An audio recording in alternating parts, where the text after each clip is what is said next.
বিসমিল্লাহির রহমানির রহিম।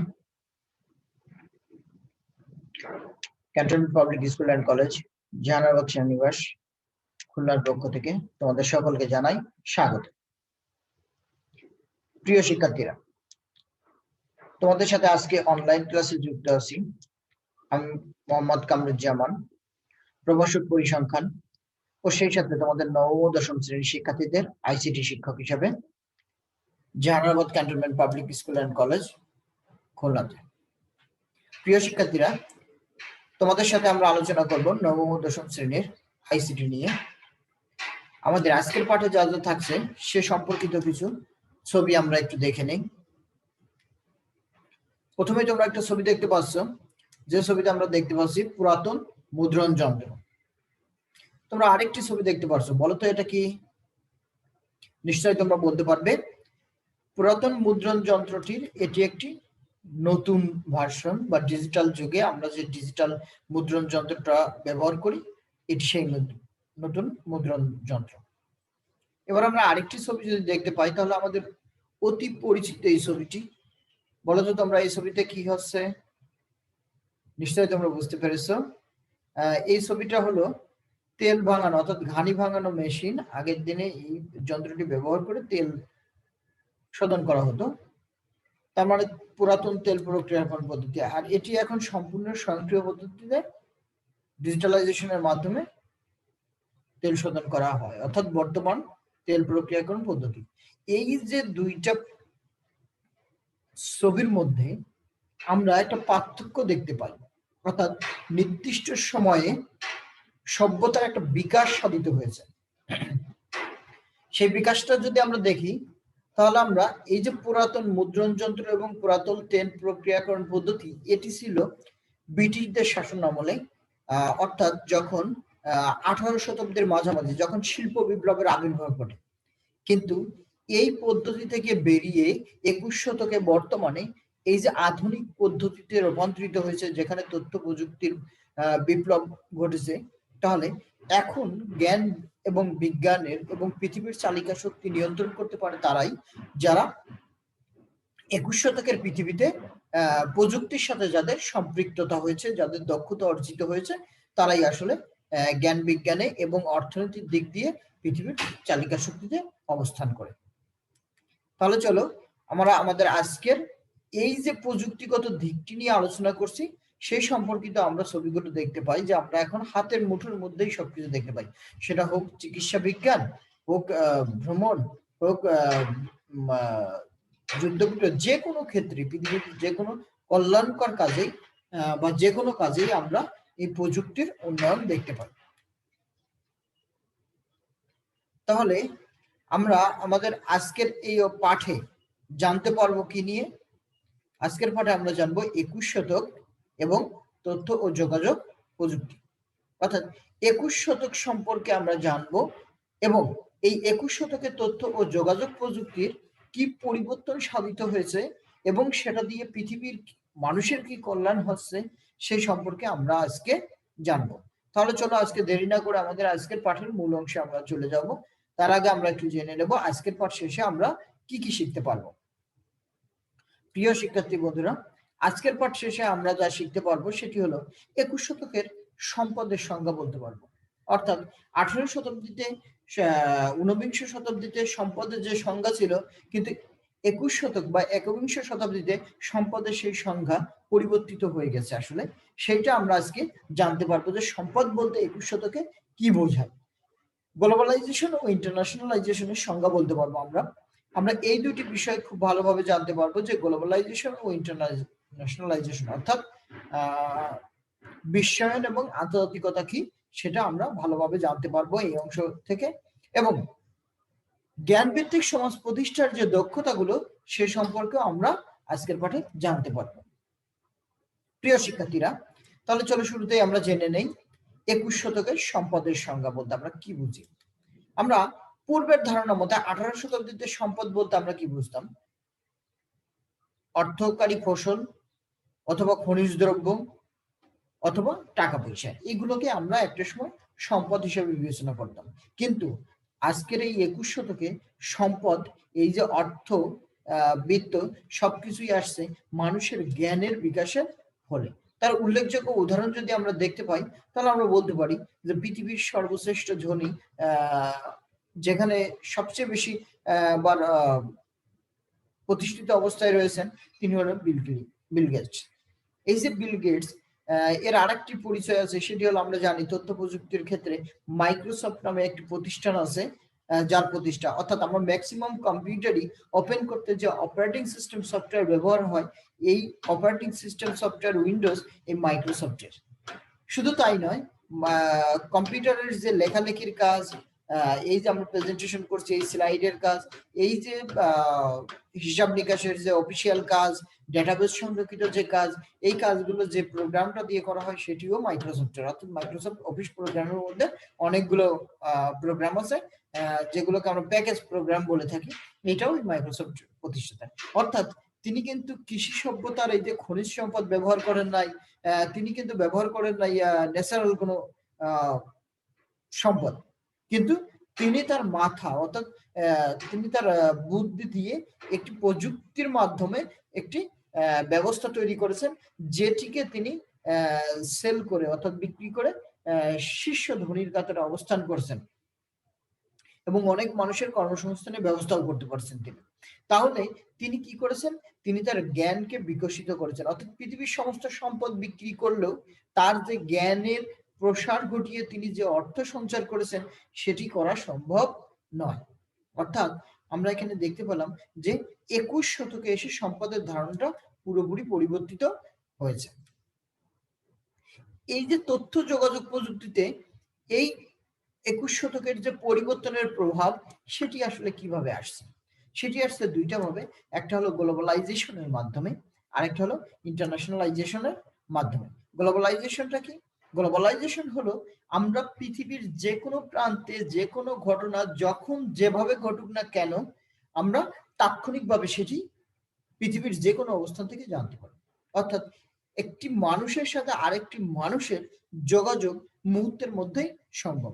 যেমন তোমরা জানো আগের দিনে চিঠি প্রেরণ করলে সেই চিঠি পৌঁছাইতে অনেক সময় প্রয়োজন ছিল, কিন্তু বর্তমানে মোবাইলের মাধ্যমে তাৎক্ষণিকভাবে ন্যানো সেকেন্ডের মাধ্যমে কথা বলা যাচ্ছে।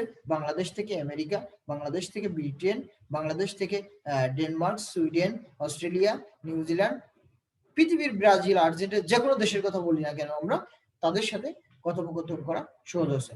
অর্থাৎ আমি আমার পাশের বাড়ির লোকটার সাথে যেমন চাইলেই খুব দ্রুত কথা বলতে পারি, আমি আমার পাশের দেশ কেন, আমি আমার থেকে অনেক দূরবর্তী দেশের সাথেও চাইলেই যে কোনো সময় তাৎক্ষণিকভাবে কথা বলতে বা কোনো কিছু নিয়ে আলোচনা করতে পারি। অর্থাৎ পৃথিবীটাকে এখন পরিণত হয়েছে একটি বিশ্বগ্রামে শুধুমাত্র গ্লোবালাইজেশনের ফলে।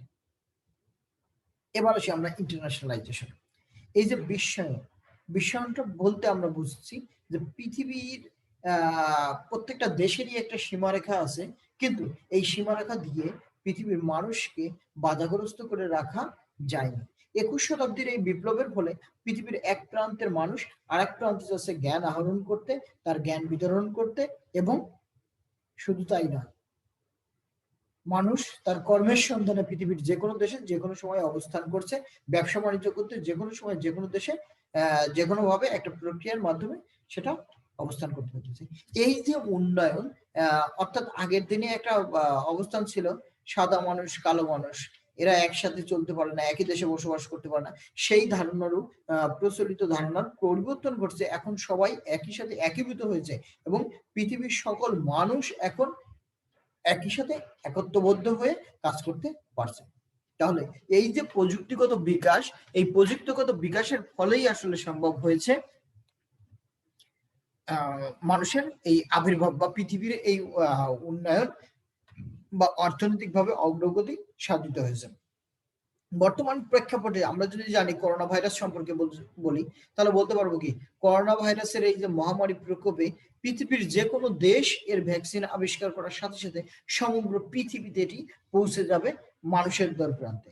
অর্থাৎ মানুষের কল্যাণের জন্যই প্রযুক্তির আবির্ভাব ঘটেছে। এবং এখানেও একটি ব্যাপার অন্তর্নিহিত আছে যে অর্থনৈতিকভাবে কারা পৃথিবীর চালিকা শক্তি অধিষ্ঠিত হবে।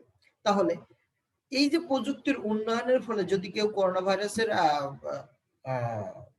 যে টিকাটা বা ভ্যাকসিনটা আবিষ্কার করে, সে কিন্তু খুব দ্রুতই অর্থনৈতিকভাবে সমৃদ্ধ হয়ে উঠবে। পৃথিবীর সকল দেশ তার কাছ থেকে এই ভ্যাকসিনটা ক্রয় করবে। অর্থাৎ এক্ষেত্রে আমরা দেখতে পাচ্ছি যে অর্থনৈতিকভাবে চাঙ্গা হলে সে চালিকা শক্তিতে বা প্রতিষ্ঠিত হতে পারবে। তাহলে এক্ষেত্রেও গ্লোবালাইজেশন এবং ইন্টারন্যাশনালাইজেশন খুবই গুরুত্বপূর্ণ ভূমিকা পালন করছে। এবারে আমরা এই যে গ্লোবালাইজেশন এবং ইন্টারন্যাশনালাইজেশনের মাধ্যমে কিভাবে জ্ঞানভিত্তিক সমাজ প্রতিষ্ঠা করা যায় সেই যোগ্যতা সম্পর্কে আমরা একটু জেনে নেব, যে কারা জ্ঞানভিত্তিক সমাজ প্রতিষ্ঠার ক্ষেত্রে কি ধরনের যোগ্যতা অর্জন করে পৃথিবীকে আগামী দিনের নেতৃত্ব দেবে, সমাজকে আগামী দিনের নেতৃত্ব দেবে। সর্বপ্রথম আমরা জানতে পারবো যে পারস্পরিক সহযোগিতার মনোভাব, অর্থাৎ পরস্পরের সাথে পরস্পরের যদি সহযোগিতার মনোভাব না থাকে তাহলে সে আগামী দিনে এগিয়ে যেতে পারবে না। অর্থাৎ আগামী দিনে এগিয়ে যেতে হলে তাকে এই যে জ্ঞানভিত্তিক সমাজ প্রতিষ্ঠা করতে হলে তাকে পরস্পরের প্রতি এক ধরনের সহযোগিতামূলক মনোভাব থাকতে হবে। অর্থাৎ দ্বিতীয়ত তাকে যোগাযোগ দক্ষতায় পারদর্শিতা হতে হবে, অর্থাৎ খুব সহজে এবং খুব সাবলীলভাবে যোগাযোগ করতে, সুস্পষ্টভাবে যোগাযোগ করার জন্য তাদেরকে দক্ষতা অর্জন করতে হবে। সুনাগরিকত্ব থাকতে হবে, অর্থাৎ একজন মানুষ তার সুনাগরিকত্ব গুণাবলী দ্বারা এই যোগ্যতা অর্জন করতে পারবে। সমস্যা সমাধানে পারদর্শিতা থাকতে হবে, অর্থাৎ যে কোনো সমস্যা যখনই সংঘটিত হবে সেই সমস্যা অতি দ্রুত কিভাবে সমাধান করা যায় সে বিষয়ে পারদর্শী হতে হবে। সেই সাথে বিশ্লেষণীয় চিন্তন দক্ষতাও থাকতে হবে এবং সৃজনশীলতা থাকতে হবে। এই যে পারস্পরিক সহযোগিতার মনোভাব, যোগাযোগের দক্ষতা, সুনাগরিকত্বতা, সমস্যা সমাধানের পারদর্শিতা এবং বিশ্লেষণীয় চিন্তন দক্ষতা সাথে সৃজনশীলতা, এই সবগুলো পরিকল্পনা একই সাথে কার্যকর হবে সর্বময় সর্ব পরিকল্পনা সঠিকভাবে কাজ করবে তখনই যখন তথ্য ও যোগাযোগ প্রযুক্তিতে পারদর্শিতা তৈরি হবে। অর্থাৎ এই 7টি বিষয় যদি আমরা আমাদের মধ্যে অর্জন করতে পারি তাহলেই আগামী দিনে জ্ঞানভিত্তিক সমাজ প্রতিষ্ঠার ক্ষেত্রে আমরাই অগ্রনায়ক বা অগ্র অধিকার বজায় রাখতে পারবো। তাহলে আমরা এই বিষয়গুলো আমাদের মাথায় খুব ভালোভাবে সেট করে রাখবো মেমোরিতে, যেন আমরা এই কাজগুলো খুব ভালোভাবে করতে পারি। সর্বপ্রথম পরস্পরের প্রতি পরস্পরের একটু সহনশীল এবং সহযোগিতার মনোভাব গড়ে তুলতে হবে আমাদের। যোগাযোগের দক্ষতা আমাদেরকে বৃদ্ধি করতে হবে, সুনাগরিকত্ব অর্জন করতে হবে, সমস্যার সমাধানে পারদর্শী হতে হবে, বিশ্লেষণীয় চিন্তন দক্ষতা অর্জন করতে হবে, সৃজনশীলতা এবং তথ্য যোগাযোগ প্রযুক্তিতে সবচেয়ে বেশি পারদর্শী হতে হবে। এবং যে কথাটা আমি আবারও বলি যে 7 নম্বরে যে পয়েন্টটি রয়েছে আমাদের তথ্য ও যোগাযোগ প্রযুক্তিতে পারদর্শিতা, এই বিষয়ে আমাদের সবচেয়ে বেশি পারদর্শী হতে হবে আগামী দিনের সমাজ প্রতিষ্ঠার ক্ষেত্রে। প্রিয় শিক্ষার্থীরা, আমরা আজকের অংশ হতে যা যা শিখলাম সে সম্পর্কে একটু জেনে দেখি। তোমরা কি বলতে পারো 21 শতকের সম্পদ কোনটি? আমি আশা করি তোমরা নিশ্চয়ই বলতে পারবে, কারণ 21 শতকের সম্পদ হলো জ্ঞান। মানুষ তার জ্ঞান আহরণ, জ্ঞান বিচরণ করে সে অনেক সম্পদ অর্জন করতে পারে এবং পৃথিবীর কল্যাণ করে কাজে সে তার জ্ঞানকে দক্ষতা হিসেবে কাজ করতে পারে। দ্বিতীয়ত, জ্ঞানভিত্তিক সমাজ প্রতিষ্ঠার প্রধান দক্ষতা হিসেবে বিবেচনা করা হয় কোনটি? আমরা 7টি যে দক্ষতা দেখে আসলাম সেই 7টি দক্ষতার মধ্যে সবচেয়ে প্রধান দক্ষতা কোনটি সেটি যদি আমরা জানি তাহলে সেটিকে আমরা বলতে পারবো তথ্য ও যোগাযোগ প্রযুক্তির পারদর্শিতা।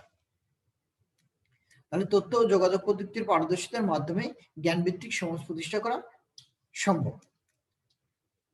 জ্ঞানভিত্তিক সমাজ প্রতিষ্ঠার যোগ্যতার যে কোনো 2টি তোমার নিজের ভাষায় লিখে আনবে, এটি হলো তোমাদের আগামী দিনের বাড়ির কাজ থাকবে।